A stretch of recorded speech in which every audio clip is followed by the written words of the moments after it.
Calaroga Shark Media.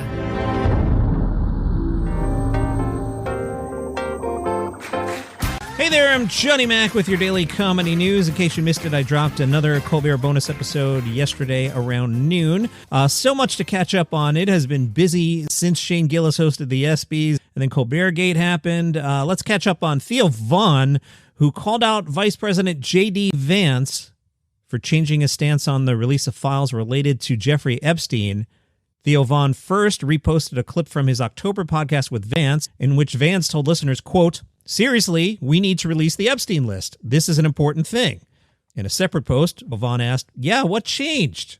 Marc Maron and talked about his beef with Jon Stewart, calling Jon Stewart his nemesis. Maron said, "There was a jealousy to it, but it got consuming, but it went on a long time, and he knew it. We've had confrontations about it, and we are not friends."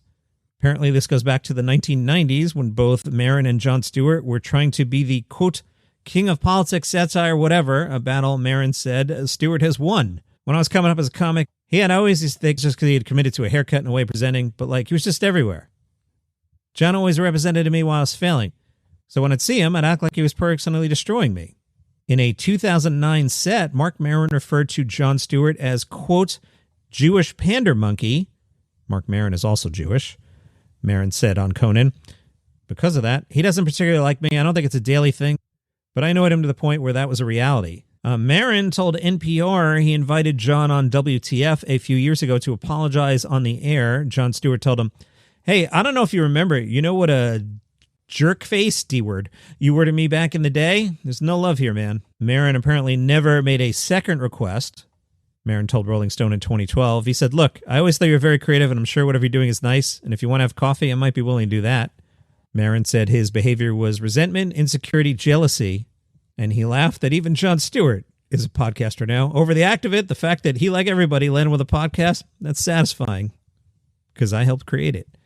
All right, after I recorded like the entire weekend because I just wanted to go to the beach, in between me doing that and Colbert Gate, Variety on a Thursday afternoon released 10 comics to watch. Now, what's weird about that is normally, like I record this podcast, I do this 7 days a week. Normally, anything you want that makes the trades comes out by 10 a.m. Eastern. So it was really weird that Variety released the 10 comics to watch at 12:30 or so Eastern time on Thursday. As I'm recording on late morning on Monday, I'm kind of frustrated that JFL hasn't released the new Faces list yet because I want to tell you about that. Anyway, Variety's 10 comics to watch. The honorees will be celebrated in Montreal with a cocktail reception on the 24th. So I'm counting on my fingers. That's Thursday. And they will do a showcase on Friday. The comics to watch include Mary Beth Barone. Variety writes, "For as long as Barone could remember, comedy's always been a part of her life. Quote, being funny was very highly valued in my family. My dad had great taste in comedy. Because my dad was older, he had vinyls of comedy albums, and he also introduced us to Monty Python and Spaceballs and Airplane and all those movies. Then I used to stay up late at night and watch I Love Lucy on Nick at Night. I was obsessed with I Love Lucy." She started with a women's open mic night at the UCB and said, "The jokes were so vulgar because when you first start, I think the instinct is just to be as blue as possible. It went really well. I was totally hooked. I really blew up my entire life to pursue it as a job." Next up to watch, Dion Mojo Brooks. I'm not familiar. Brooks says, "My first time in front of the full audience, it was an audience of 4 people. 2 other people were my mom and dad. The other 2 people were my aunt and uncle." This past year, he was on the We Them Ones comedy tour hosted by Mike Epps. Midway through my set, they started to give me a standing ovation. It was in that moment in front of 10,000 people standing up, clapping and screaming, and it hit me. I'm doing this. Joe Dombrowski. He started in 3rd grade. He said, "I stole all my jokes from a magician that my parents hired for my first communion. The jokes were cheesy, but it killed, and I was hooked." He now runs an LA show at the Comedy Store called My Straight Friends. It says, "I'm talking about my marriage, building a family, so my audience is now half teachers, half the gays. I'm living my dream talking about my life." Next up, Robbie Hoffman. You know Robbie from Hacks. Hoffman says, "Yeah, lots of people recognizing me now, and for good reason. I'm a silver screen sensation. What can I say?" Influences include Howard Stern, Judge Judy, Simon Cowell, her mother, brothers, and sisters. Nate Jackson. I've seen a lot of buzz on Nate. Variety says, "A master of crowd work." He points out while every comic now does it for social media clips, he was doing it before that existed. "I was panning for gold. I'm putting a bunch of gunk in a thing and shaking it around and weaving in what I'm thinking. When you do it right, it brings everybody in. It makes the room smaller." He says many comedians use crowd work as filler. His crowd work is done methodically. I'm information seeking. And then from that, I'm developing a punchline, act-outs, and even callbacks to other stories from the night, or I'll pair it with a story or joke I already have so it feels like a moment that aligns, like an epiphany. Morgan J. on the list. Morgan started in comedy in 2007. He had studied piano and guitar and had choir experience ahead of studying theater and the classics at NYU before throwing himself into comedy. Morgan said, I knew it was this or nothing. Eradicating the safety net is really helpful to push you into those next steps of your evolution as a performer. Also on the list, friend of the show, Gianmarco Ceresi. He's been performing overseas and says not everyone understands all the jokes and the laughter is more muted. That can mess up the timing along the way. It's a good experience as an artist.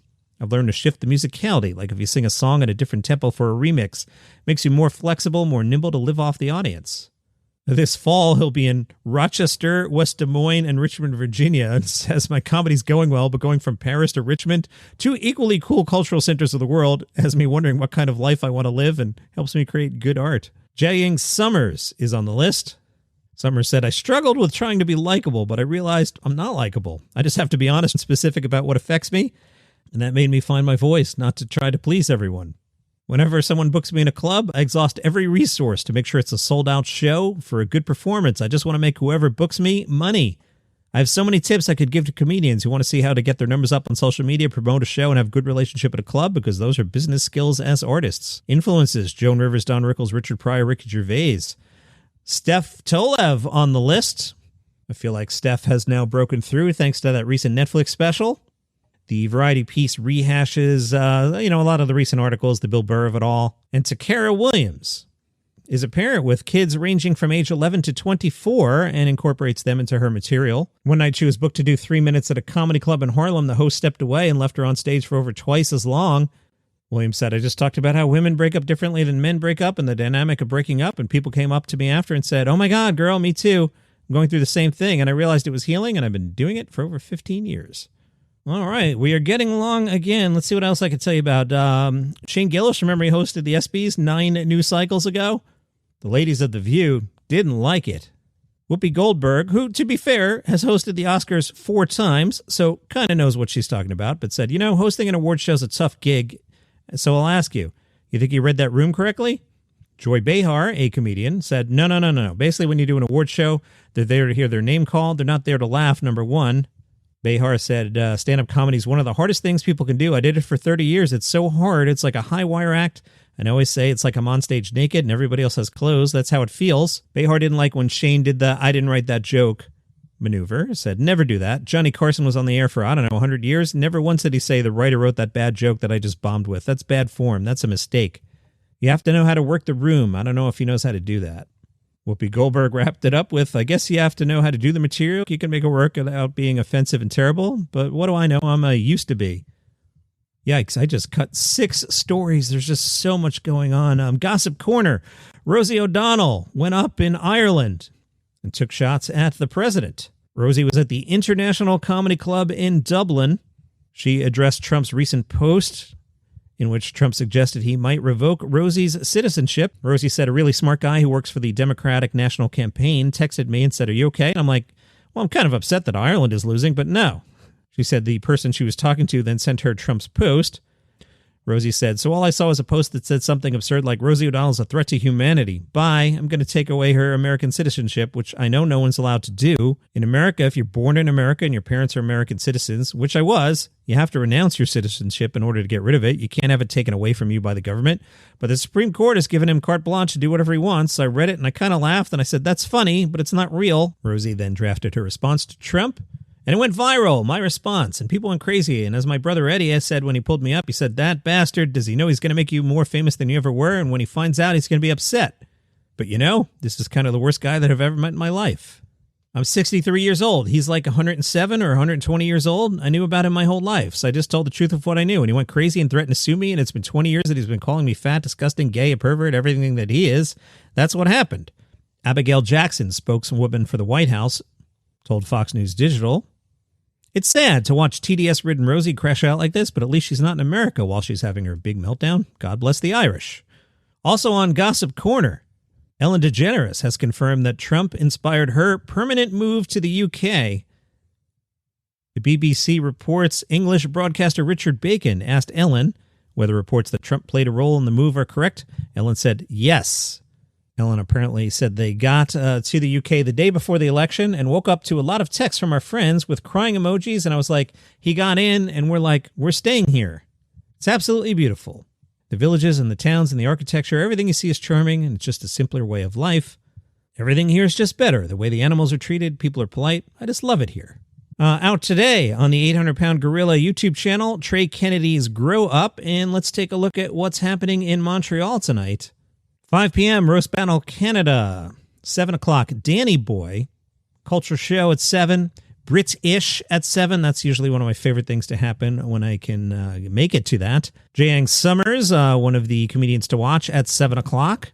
Live sessions at 7. Those are the album recordings usually. Irene 2 at 7. Roast Battle Canada again at 8. John Doerr at 8:30. Casey Rocket at 9. Nina Conti, whose face is it anyway, at 9:30. Oh, I've seen her on social. She's very funny. Okay, Nasty Show at 9:30. Double Threat, Matt O'Brien and Julia Hedkowitz at 10.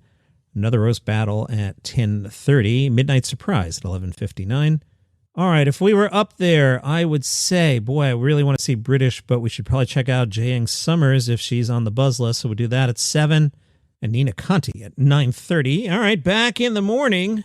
Unless there's more Colbert news, you never know. Check the feed midday. Actually, there probably will be one now that I'm thinking about it, because I'm probably going to want to comment about whatever Jon Stewart said on Monday night. So there probably is going to be a bonus episode. Either way, keep checking the feed. Appreciate you listening. See you soon.